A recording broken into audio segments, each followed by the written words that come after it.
doing that as we speak, and then I'm going to go to live to YouTube.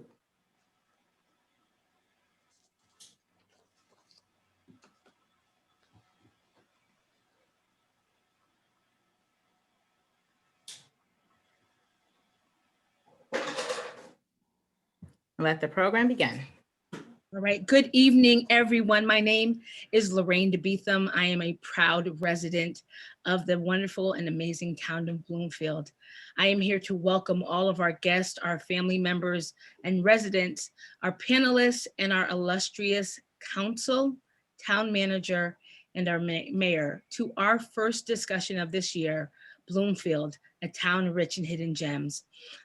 Before we begin, we want to give honor and respect to our leaders. So we do honor our town council, those that are in attendance.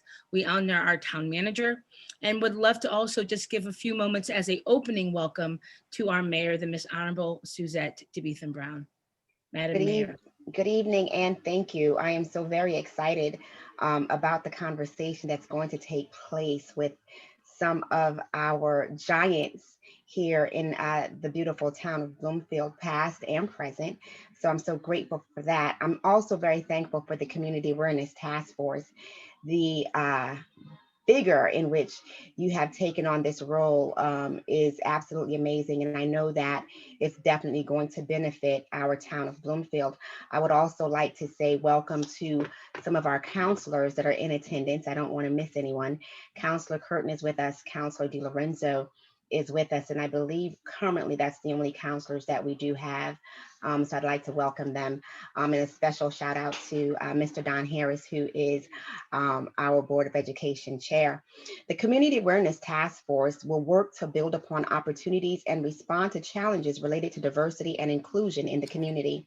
They will encourage community awareness, understanding, and relationships by fostering civic involvement in promoting diversity and inclusion. They will identify additional needs, opportunities, and challenges that will build upon Bloomfield as a great place to live, work, play, and raise a family. So on behalf of the entire Bloomfield Town Council, thank you all for taking on this dynamic role that will help us to keep blooming here in Bloomfield. And once again, I look forward to this evening. Thank you so very much. Thank you, Madam Mayor.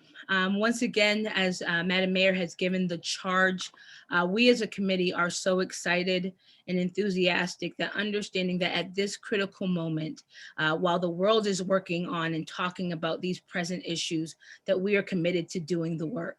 As we began to think and initially reflect, we really recognize that what makes us the nicest town, or one of America's nicest towns, is our huge diversity.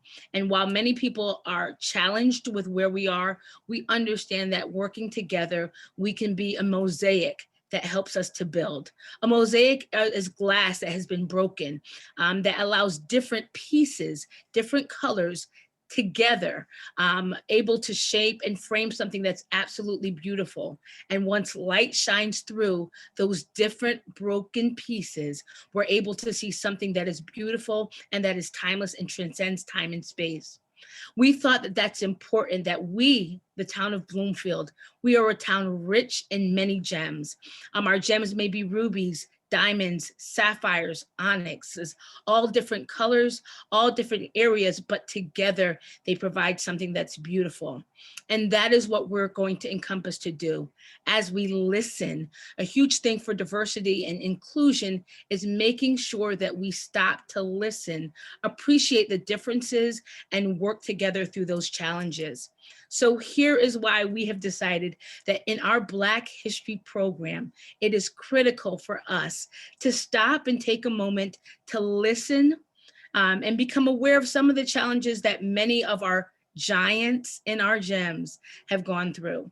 So at this time, before we get ready to introduce our speaker, I'm going to invite us to listen to the words and pause and reflect as we listen to Lift Every Voice and Sing.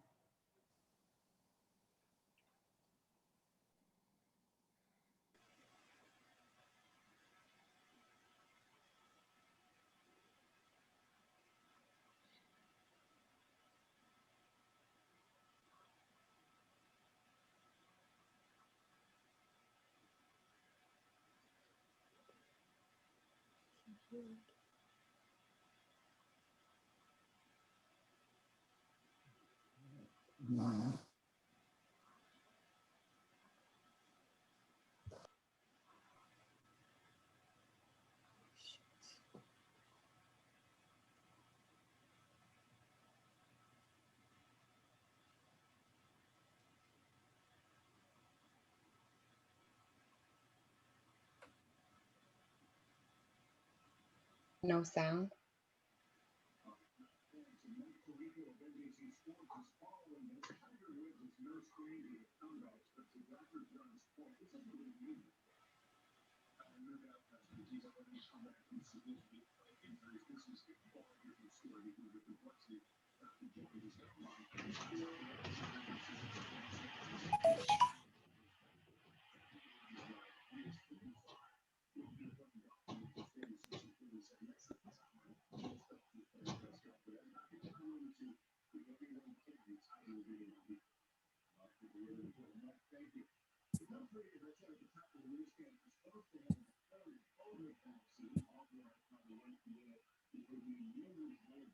Want to give our team a little time. India, I will wait for, there we go.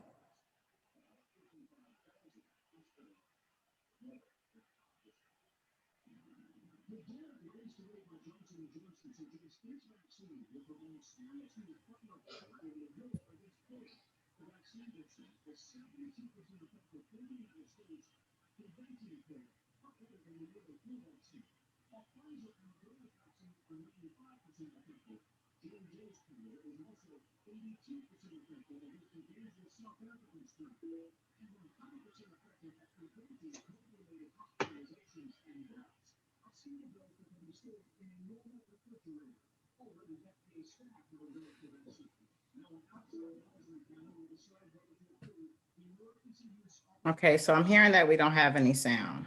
That is fine. Ladies and gentlemen, we learned that through life, we constantly keep things moving. Lift every voice and sing till earth and heaven ring, ring with the harmonies of liberty.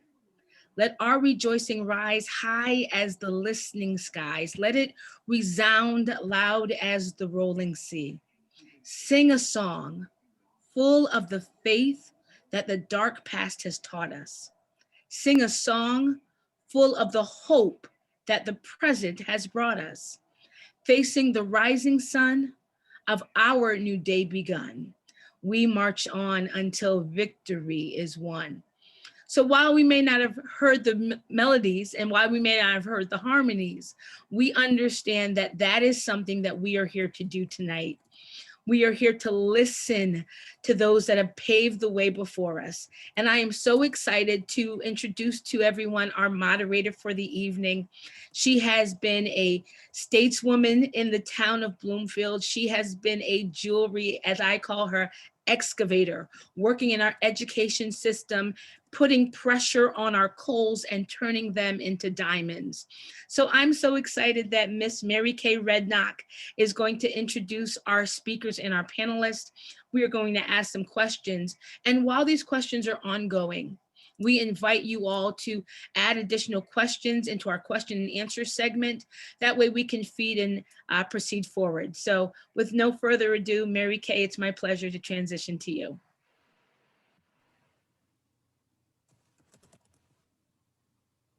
And we would love to hear your beautiful voice on mute, off of mute. Thank you, Mr. Beetham. And I'm very excited to be the moderator for this evening to speak to some of the hidden gems in Bloomfield. And I'd like to introduce them to you now. Our guests this evening are Althea Jenkins, Joseph Suggs, and Donald Harris. Althea is joining us tonight from Warner Robins, Georgia, where she and her husband retired. And we just heard that the weather down there is a little bit nicer than even ours was today. These three individuals have a long history in Bloomfield and have made numerous contributions in shaping our community and in heightening the pursuit of social justice for African Americans on the local, state, and national levels. Mrs. Althea Jenkins is a community leader and activist. She and her family moved to Bloomfield in the mid-70s because of the quality of the Bloomfield school system. She became very active in the parent-teacher organizations, later joined the Democratic Town Committee, and was eventually elected to the Bloomfield Town Council. Althea served 2 terms on the Town Council, during one of those terms as deputy mayor. She was also the town treasurer for a number of years and chair of the Joseph Suggs for Mayor campaign. Althea, thank you so much for joining us tonight. Mr. Joseph Suggs, who lived in Bloomfield since 1954. Mr. Suggs is the first African-American mayor of Bloomfield and served in that capacity from 1989 to 1993. He is also a former treasurer of the state of Connecticut. He has held many elected and appointed positions, including vice president of World Bank, chairman of St. Francis Hospital Community Advisory Committee, and on the Board of Regents at the University of Hartford. Mr. Suggs is the founder and CEO of Suggs Consulting Group, LLC. Welcome. And finally, Mr. Donald Harris, who has been an active member of the Bloomfield community since 1959. He graduated from Bloomfield High School, became a teacher, coach, athletic director, vice principal, and principal in the Bloomfield schools, and is the current chairman of the Bloomfield Board of Education. He has served on the Bloomfield Town Council, 2 terms as deputy mayor. His roots run deep in Bloomfield.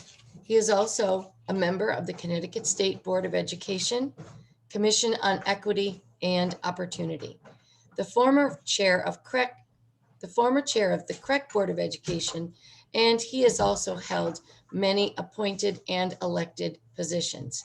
Welcome, Mr. Harris. Now let's move on to the questions. And you can answer this just as if we were having a very, very wonderful conversation, maybe even in person. To start with, I'd like to take you back. What was it like growing up in Bloomfield? What were the stores and the schools like? What activities might you remember? Mr. Suggs, can you begin? Sure, thank you very much. And let me begin by thanking the Community Awareness Task Force for putting this program together. I think it's critically important that in a community so rich in diversity as Bloomfield, we recognize and acknowledge the contributions of African Americans, not only during this 1 month, but for all 12 months throughout the year. So I thank the committee for putting this on. I'd also, in a slight departure, like to express my condolences to all of those who have been harmed, the 500,000 that have been harmed and died from the virus. Condolences to their families, many of whom are African American, and hopefully with the new vaccines coming out, we'll be back past this very, very difficult period in our life. But getting back to Bloomfield, I think when I came here, it was around 1954. My family moved here. We lived in Coventry, Connecticut, in the eastern end of the state before coming to Bloomfield.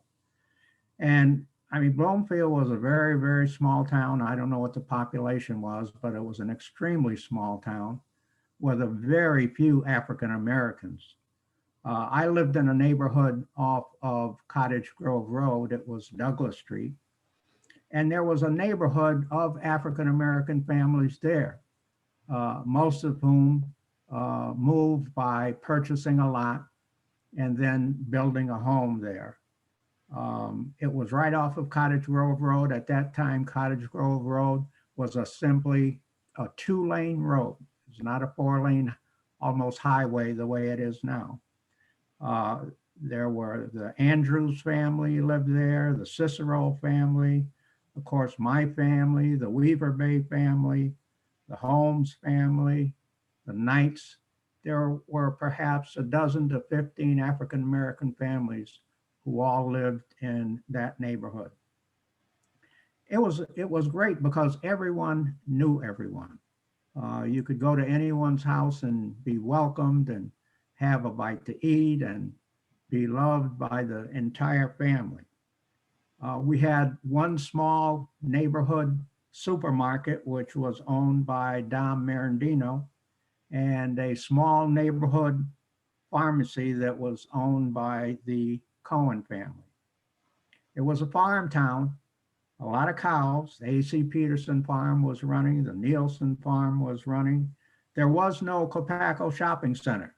There was simply a little red barn where they actually packed meat, slaughtered animals, cows and pigs, and packed meat.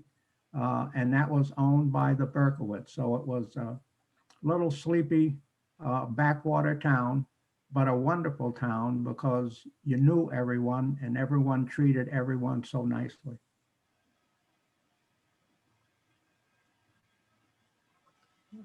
Mr. Harris, would you like to share some of your reflections?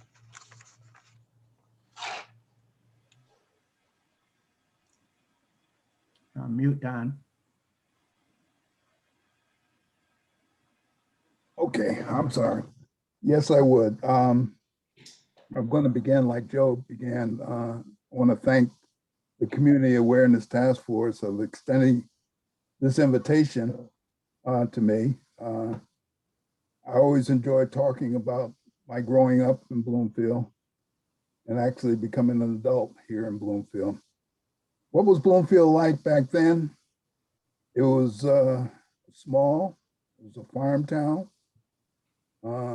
We came here in 1959. One of the reasons we moved onto Tunxus Avenue, I'll probably talk about a little bit later, but where I was on Tunxus Avenue, which wasn't that far from the center of town, maybe about 1.5 miles, we had no streetlights.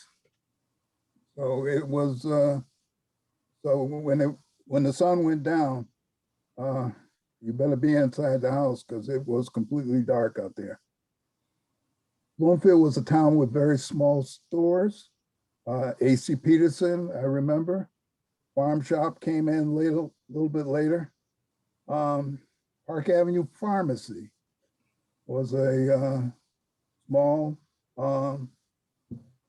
drugstore. And there was a bowling alley on Mountain Avenue.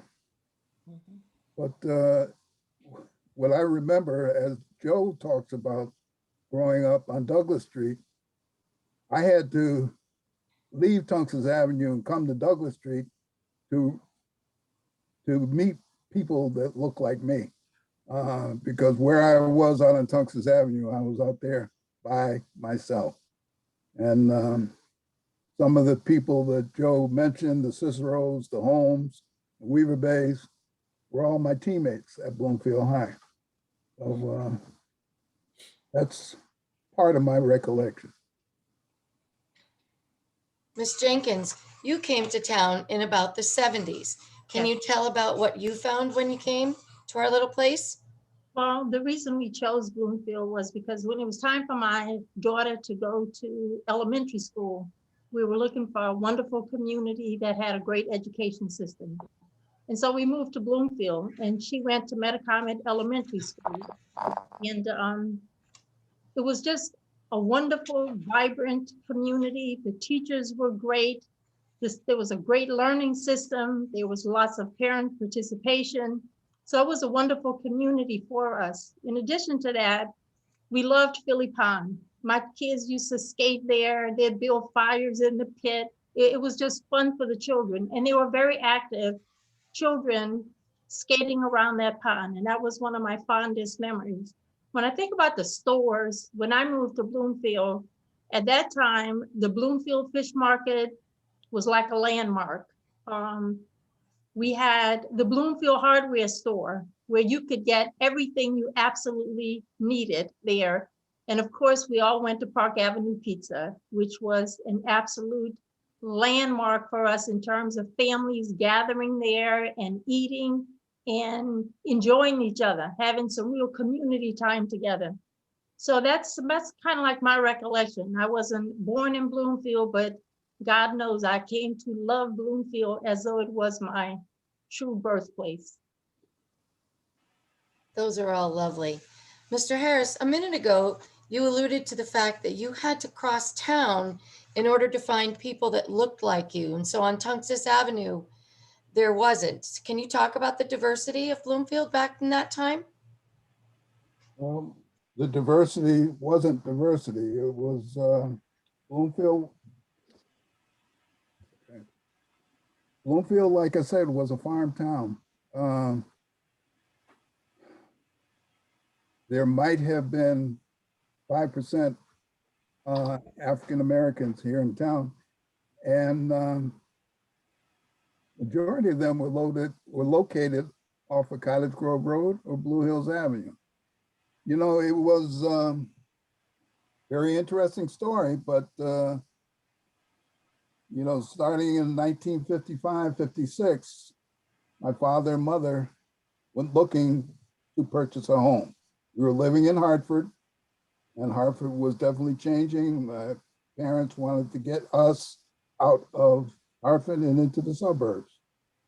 So he went hunting to no avail, because a lot of people would not sell him a home. He told us stories about Laurel Park just going up as a housing development. He went to the builder of Laurel Park about purchasing a home. And the response he got back was, "I like you, Mr. Harris. However, if I sold you a house, I wouldn't be able to sell the rest of them." So he didn't give up. He kept looking. Driving on Tungus Avenue one day, he saw a lot for sale. Called the owner and said wanted to purchase a lot. And the woman responded to him, "I like you, Mr. Harris, but if I sold you one lot, I wouldn't be able to sell the other two." So he had to get two of his friends to buy all 3 lots. And that's how we ended up building a home on Tungus Avenue in Bloomfield, off the beaten path. And that and many stories were shared in the article in last week's Hartford Current Mhm. about how the differences in West Hartford and Bloomfield came about. Yep. And it was a very eye-opening article. Mr. Suggs, do you have any recollections of those kinds of events? Yeah, I would say the majority of African Americans who ultimately came to Bloomfield followed the same path that Don just described. Many did not even buy the lots that they built the homes on directly. They would have a friend or a co-worker or someone who was white buy the land, and then they would sell it to their African American co-worker or friend to then construct a house. So that was kind of the difficulty and the challenges that African Americans faced in trying to live in Bloomfield in the 50s and maybe even the early 60s. And Mrs. Jenkins, after many of those practices had been forbidden and exposed, what was it like when you moved into Bloomfield in the 70s? Do you remember? Yes, when we moved to Bloomfield, the communities were very integrated. My first home was on Rockwell Avenue, and we had a mix of white and Black neighbors. And so the kids played together all the time. They went to school together. So the community was really at that point a very mixed community in terms of the families, in terms of the school system, and the community interaction at that time was very integrated. And that's what probably led Bloomfield to be recognized as an all-American town in 1970. And recently we were just noticed as one of Connecticut's nicest towns. So if you could talk about now, what's the differences that you see in Bloomfield from the 70s when we were the all-American town to nowadays? If you could, please. Ms. Jenkins, you want to talk about that? Yeah, when I lived in Bloomfield, because I lived there from the mid 70s up until 1997, I could see the transition begin. I could see the transition of what we then called white flight. And so as Black families moved into the community, you know, our white counterparts moved out of the community. And the community worked very hard to maintain that level of integration through programs, through community activities. The town council, the town manager, we were all very engaged in trying to make sure that the community maintained some sense of an integrated balance. But it was difficult because we found that as the community transitioned, then we were dealing with the school system. Now, my children went through the Bloomfield school system, excellent education. They graduated, there were excellent programs, there was excellent PTA community interaction. The community really supported the school system. And then the perceptions began. And it's very hard sometimes to separate the perceptions of what people see in a community and the reality. So the perception was, well, the whole community is becoming less integrated. And so as a result of that, the schools become less integrated. And now you're dealing with trying to put to rest all the perceptions about the quality of education in the school system. And I could just say that from my experience, my children got the best education. I would not trade their education in Bloomfield for anything. But you're dealing with perception, and that becomes a tragedy for a community if they can't find some way to deal with that, address the situation, and then have the community move forward. Thank you very Might add, much. Mary Ann, if I may. Go ahead, Mr. Mary Kay, Sykes. I apologize. Don't worry. The white flight was certainly aided and abetted by many in the real estate market. Yes. Because they could see that if they would sell a home to a Black family in a neighborhood, then a white family would move out. And the way they would attempt to make money is to instill fear into white neighborhoods by telling them Black families were starting to come in, and then they would list and sell their house as they moved out of town. So I don't think it was totally fear of white families being here, but that fear instilled in them by unscrupulous realtors who took advantage of that situation. And Mr. Harris, I'm sure you have some reflections about the school system Yep. over those years. I do. But, you know, what gets lost sometimes in the detail is why we were named an All-American city. We were named that because the town fathers decided to put an end to some of the rumor mill out there and to build Bloomfield Middle School, which became Carmen A. Race after the principal passed away.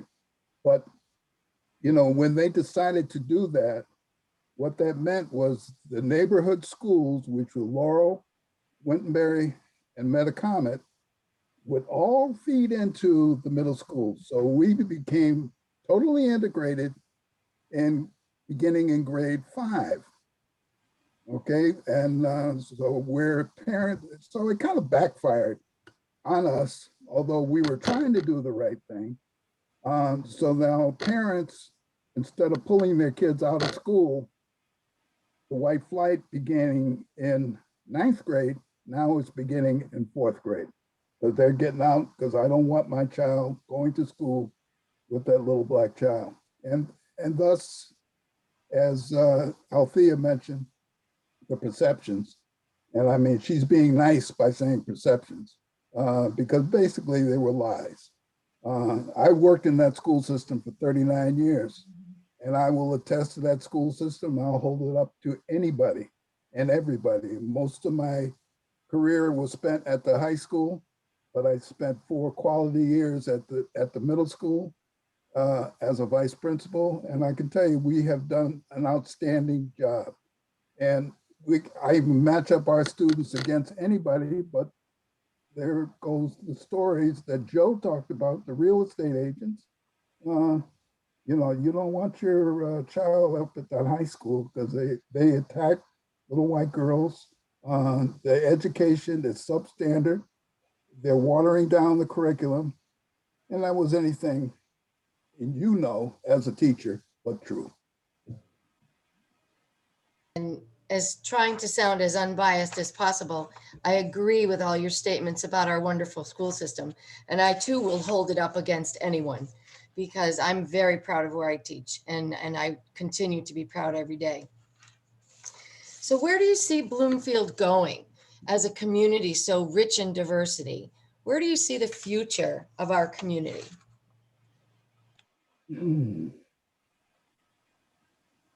Mr. Suggs, Mrs. Jenkins, Mr. Harris, whoever would like to go first, please. Well, I think one of the things that we need to continue to be is a leader and a model community to demonstrate to those who may be suspect that integrated, diverse communities are successful communities. I think Bloomfield is very successful in many ways. We have very significant corporate development that comes to our community that has confidence in the community and the school system and locate their headquarters here. We have retail development that is attracted to our community. People are beginning to want to live here. Apartments are beginning to go up. So I think in the 70s, when sort of Bloomfield took the lead to say and to demonstrate that integrated, diverse communities can be as successful as any communities, we have to continue that. We have to stay in the lead to demonstrate to other, particularly inner ring communities, that they can be successful as well and be integrated in diverse communities. This may be a little side note, but when the whole Black Lives Matters movement became highlighted across the nation, I could tell you when I saw the center of town painted with the Black Lives Matter logo, you would think, I mean, we just jumped for joy like we was at some great celebration, even though we were not there. And it attests to how Bloomfield can always make that transition, can always step over the line, can always be a strong factor, a leader in taking the risk to say to the world, we are a healthy, integrated community, and we represent and invite and embrace all races. And I thought that that was absolutely wonderful. It just gives me chills now, even as I think about it. I just thought that I was just so proud, so proud. And I would agree with both of my colleagues with everything that they have said. I'm just, what's going on today is other towns, other leaders are taking a look at what's going on here in Bloomfield. We are a community now that is on the other side from when I first got here. So that the people of color, I think, represent about 60% of the community versus 40%. But that really doesn't matter much because we have learned very easily how to step across the aisle, to use the language that they use down in DC. They still don't know how to step across the aisle and come together. We have done that. And we are also beginning to do that with other cities in our area, as demonstrated by the coalition struck up between our mayor and the mayor of West Starford. You know, they're collaborating, coming together. A lot of things that we're doing in the school system. There's a lot of collaboration with other school systems. The city of Hartford has been out to Bloomfield to pick our brain as to how we are doing X, Y, and Z. And, you know, so it's the whole George Floyd, Black Lives Matter, as sad as it was, has really done something to kind of turn folks around. So I like what I see. I like what I see. Like I said earlier, I did 39 years as an educator. I have spent 4 years as a deputy mayor, and I'm completing now 10 years on the Board of Ed. And so now as I get ready to fade away, and I'm never going to fade away, Suzette. You know, it's, I feel good that the town is in good shape and it's going to get better. And if I could add on to that, what makes Bloomfield special? Why do you think that that persistence to engage in this celebration of diversity and welcoming feeling, why does that continue? What makes it just a part of the culture of our town? Well, it's not an easy thing to do. And sometimes I get a little frustrated because middle age or people younger, not sure they want to do it that way. They're not sure they need to collaborate. They want to just fast and get things done. So we are continuing to teach. We are continuing to talk, and you know, to their credit, they are listening. So I feel good about the future. I really do. Mr. Suggs, do you have any thoughts about what makes Bloomfield so special in this regard? Well, I think in part because it has the reputation and is known as a leader in this area.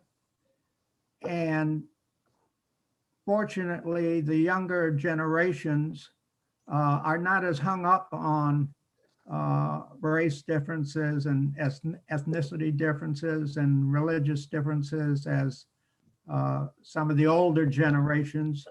And they, quite frankly, enjoy and look forward to living and working with people of different backgrounds. I think other communities will come to realize that in the future. And I think Bloomfield has led in that and hopefully will continue to lead. I also think that it has to do with the leadership in the community. Bloomfield has a very diverse population of housing stock. But I think the leadership in the community has always made it an effort to make sure that the whole community is well maintained. And people like living in a clean, healthy environment where town services are distributed equitably across the community. And I think Bloomfield has always done that. We've always, when I was on the council, when people after me were on the council, the leadership always made an effort to make sure that across the community, services, housing, street repair, you name it, was maintained across the community. And I think that in itself helps to develop a healthy community. So you don't have one area of the community deteriorating while you have another area of a community with, you know, great growth. I think the town has equitably done an excellent job making sure that the whole community maintains a healthy environment. And I think that's important. That's wonderful. And thinking if there are young families and maybe some of our older high school members looking forward, what advice would you give them about raising their families here in Bloomfield, about attracting our college and high school kids to go out and find their dreams and then be here and raise their families here? What advice might you give them?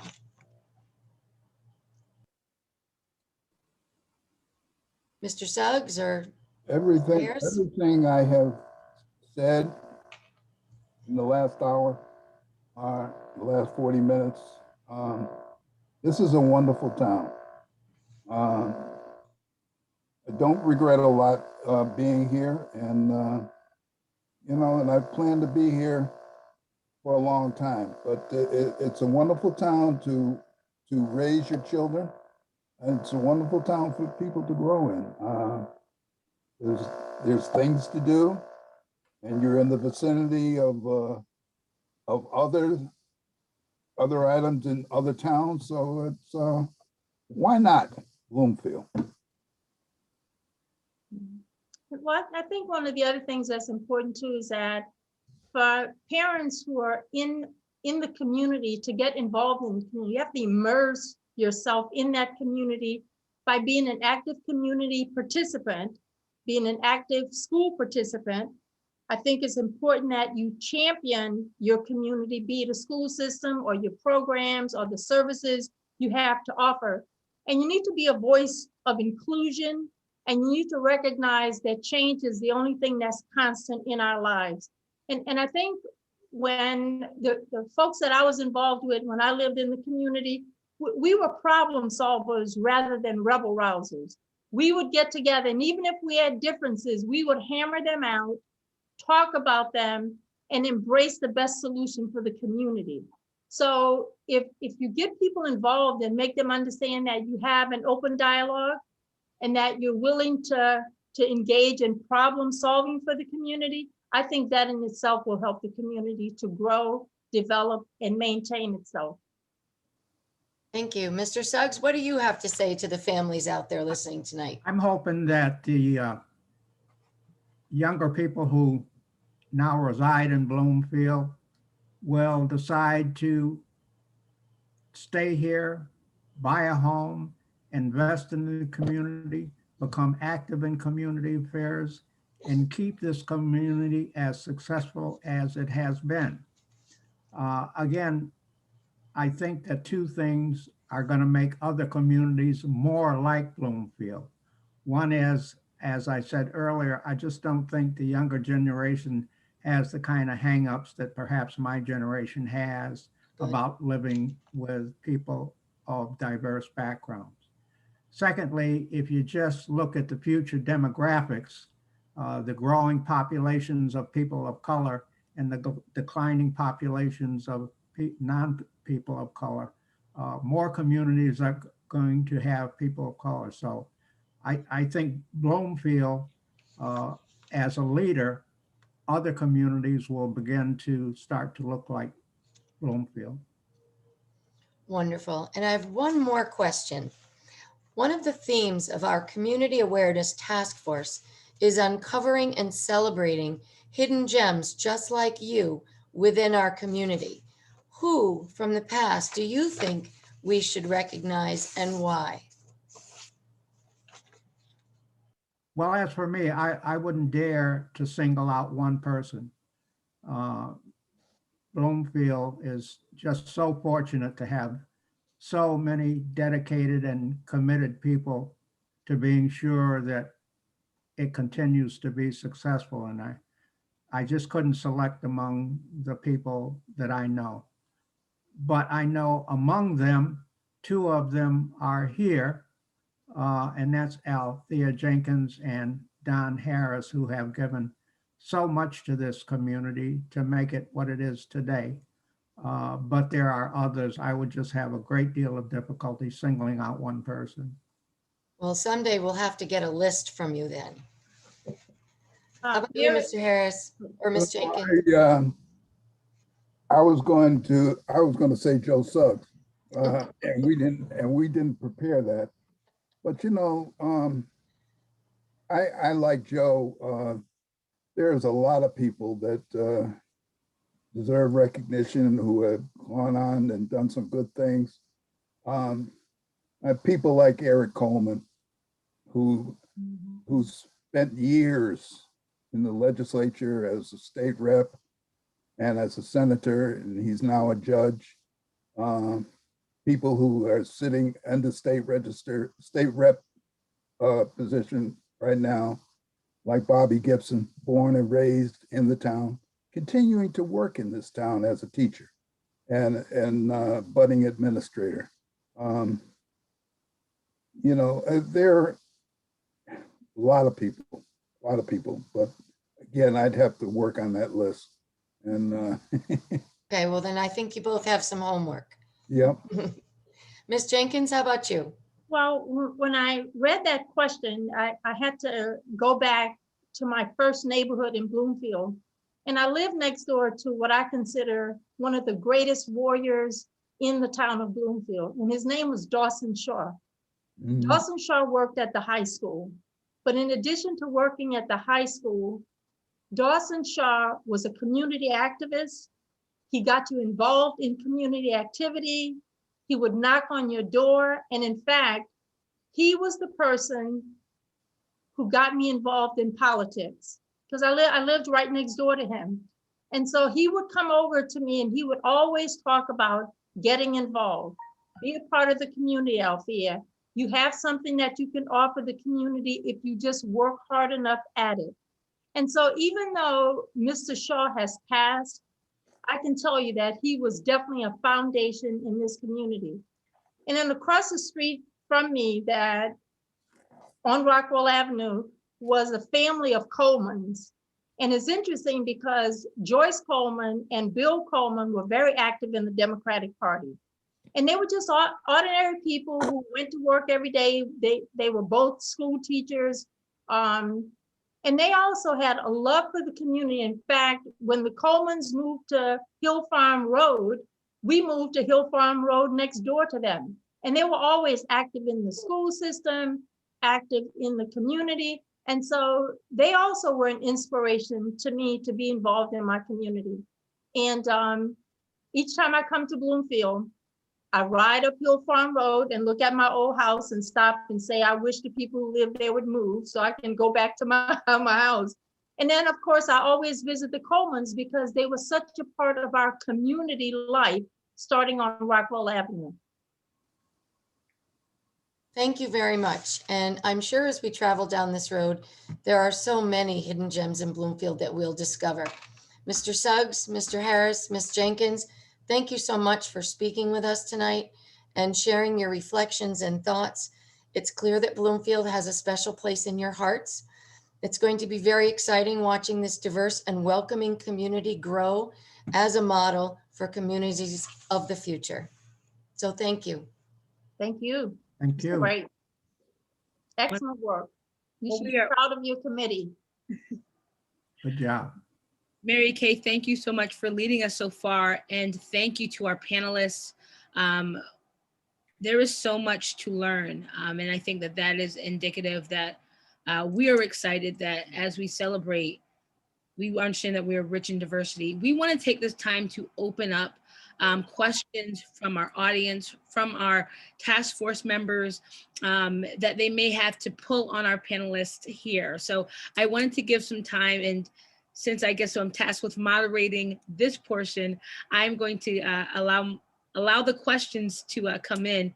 But I did want to speak to our panelists because I've noted that in your bios that you all were involved on the government level and that you chose to get involved. And I really want to speak to how was that, especially understanding the climate of our country. I know that we came to Bloomfield in the 50s and 70s. So when you're dealing at being a minority in a small town with a lot of racial injustice still happening in our country, what prompted you to make that decision to serve on another or a higher level? If that makes any sense. I can begin that if you like. I mean, it took me a long while because I was working in town. I spent 39 years as a teacher, administrator. I retired in 2006. And I had been telling people all along, I'm going to retire in 2006. I'm going to take my state of Connecticut teacher's retirement. I'm going to move south and live like a king. I was going to bail out of here. I was leaving. And of course, that didn't happen. I was approached right after I retired to get involved in community government. I was invited to run for the town council. And I did that. Right out of the gates, I was the second highest vote getter, and I became deputy mayor, and I served 2 terms as deputy mayor. And it kind of gave me a taste of of what I may want to do to give back to the town for all that they have done on my behalf. And so I did 4 years there, and I did 10 years on the school board. And 4 years ago, I was approached from the governor's office. They wanted to appoint me to serve on the State Board of Education. I said, now how am I going to balance all of that stuff? But I found a way. I accepted the appointment, and I have served now for 4 years on the State Board of Ed, Bloomfield Board of Ed. Not to forget that I'm a deacon in Union Baptist Church as well. So I've kept that side of it clear. And it's things that you do that make you generally feel good about working in your community and giving back for what people have done for you. Mr. Suggs. Actually, I was not politically inclined at all. I was one of those who you had to call 3 or 4 times to come out and vote. My wife at that time, on the other hand, was very heavily involved in the local Democratic Party and was vice chairman of the party. And at one election cycle, there was a last-minute vacancy that had to be filled, and they had to have a name to put on the ballot so the ballot could be printed. And my wife and others came to me and said, listen, you won't have to go to a lot of meetings. You won't have to do a lot of work. Just let us put your name on here so we can fill this ballot out and the ballots can be printed. I think it was for an alternate on the Town Plan and Zoning Commission. Don't worry about it. You'll just have to fill in occasionally when known. So that's how I got involved in politics. And from there, by the way, I love the Zoning Board of Appeals. I also served on a Town Plan and Zoning Commission. And at that time, Althea was very, very, very heavily involved in the school systems and the education system. And I had children in the school system as well. And I knew that she was on the council, and she really inspired and motivated me to think about coming on the council to perhaps have a greater impact on the community than being on the Town Plan and Zoning. And there was a vacancy on the council. They suggested that because of my work on the other board, that I be appointed to it. Got appointed to it, worked closely with Althea, and kind of that's how my political life began. And Ms. Jenkins. Well, I came from a community of doers. My mother instilled in us the responsibility we have as citizens in a community. And she always made sure that we did something. It was either in our church or in our community. And so wherever I lived after leaving home, leaving Louisiana, I just got involved because I just thought that that was the right thing to do. You're supposed to be, just like you're supposed to be good stewards of the earth, you should be good stewards of your community. You need to be involved. You can't complain if you're not involved. You don't have the right to complain if you're not involved, because if you're involved, you can make things better. And she instilled that in us. And so when I moved to Bloomfield, when my daughter started first grade at Metacomet Elementary School, I was on it. And I knew the teachers by name. They knew me by name. I had a job at Cigna where I could leave at any time during the day to go to their programs. I could leave at any time during the day to participate in any activities they were having. So I was always at the school. And I thought it was important that my voice be heard to represent not only my children, but the other children who were in the school. And so I just had that love of community. And even where I live now, even though I'm not necessarily involved in the community. I'm very involved in my church, and I'm very involved in voting in terms of being a poll monitor, a poll worker, trying to get the vote out. And so you have to pick something, especially as we get older and you sort of run out of some energy. You have to pick areas that you know you can make a difference. And so that was just instilled in me, that you're supposed to be a good person in your community and you're supposed to be a doer. Excellent. I just want to proceed with reading some of the comments that were placed from our panel. One of our panelists, or one of our guests indicated that they are a person with white privilege. My husband and I married here, rented here, bought here, and built here. We supported the small amount of busing that happened before the middle school was built. Both of our daughters graduated from Bloomfield High School. My younger daughter made the error of moving to Enfield and now sends her children to the MLC because she feels and wants her sons to have the advantage of diversity in life and in education. So that is a wonderful testament to our amazing town. Another comment that Dawson Shaw was absolutely amazing. And there was a question here to one of our retirees, as he has stated, Mr. Harris, with all that you do, what do you do with your spare time? Of course, I get on Zoom calls. You know, as you came back to me, it hit me. You know, my mother always said to me, don't start naming names when you talk in public because you'll forget somebody. And it just occurred to me, you know, and Joe was the only smart one because Joe said, I'm not naming any names.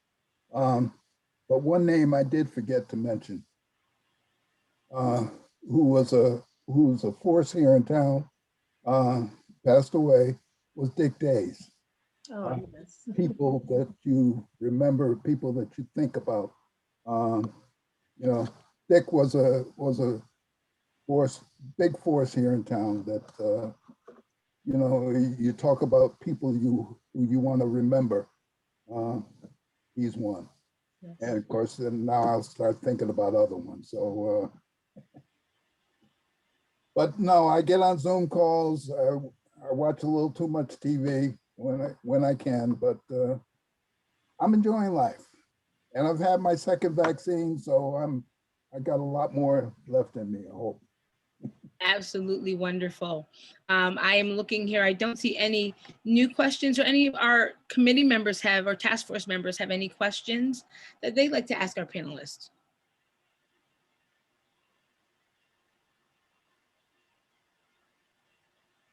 Hello. We hear you, Hal. Okay.